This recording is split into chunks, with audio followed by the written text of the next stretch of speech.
Parce qu'il est trop grand, différent et un peu solitaire, lorsqu'il entre en 6e, Pierre Torregrossa devient le souffre-douleur de ses camarades. Il a 19 ans et pendant 8 ans, il va subir moqueries, insultes, bousculades, des petites humiliations quotidiennes jusqu'à cette agression dans l'indifférence générale. Ça venait de sonner, on se dirigeait vers les salles de classe et il y a un élève qui m'a pris à part, qui m'a plaqué contre un mur et qui m'a asséné une série de coups de genoux dans le ventre jusqu'à ce que je puisse plus respirer. Moi j'étais au sol, je pouvais plus me relever, je pouvais plus respirer et je voyais les élèves et les professeurs devant moi qui défilaient, qui défilaient, qui défilaient, qui défilaient. Il n'y en a pas un seul qui s'est arrêté. Pendant toutes ces années, malgré ses appels, personne ne l'écoute. Son image se brouille, Pierre sombre dans une profonde dépression.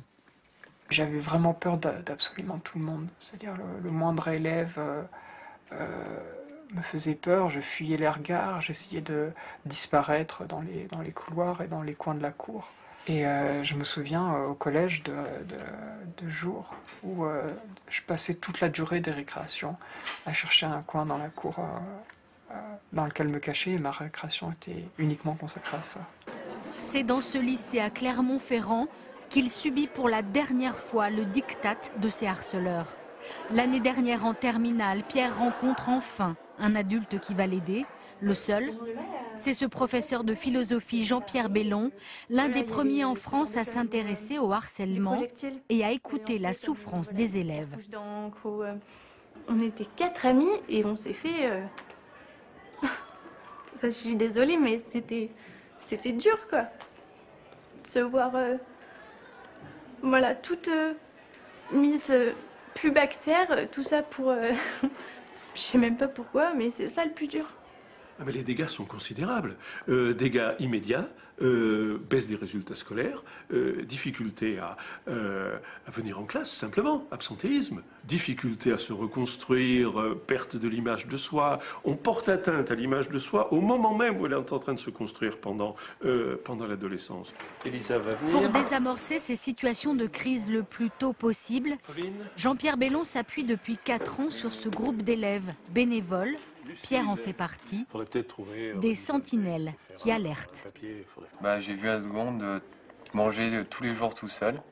Donc je suis allé le voir à quelques reprises et il me dit que c'est son intention.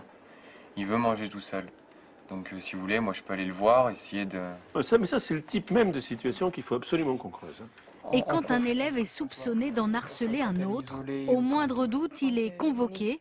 Et souvent, un simple rappel au bon sens suffit. Quant à ces élèves désormais au lycée, ce sont eux qui montrent l'exemple. Il y a eu plusieurs fois où quelqu'un qui devant moi était en train de se faire insulter ou voilà, quelqu'un qui tombe et toute cette foule qui rigole autour. Je me suis dit non, non là tu rigoles pas.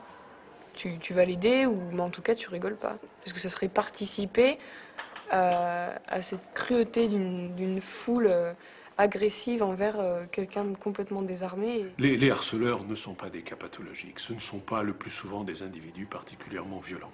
Ce sont des élèves qui sont pris dans un groupe. Le harcèlement, c'est un phénomène de groupe. Il y a quantité de choses qu'on fait à l'intérieur d'un groupe qu'on ne ferait pas et même qu'on réprouverait si on était seul. Dans ce lycée, le harcèlement n'a pas disparu. Chaque année, près de 10 élèves en sont victimes. Mais grâce à Pierre et au groupe de prévention, la plupart du temps, les situations douloureuses sont réglées en seulement quelques semaines.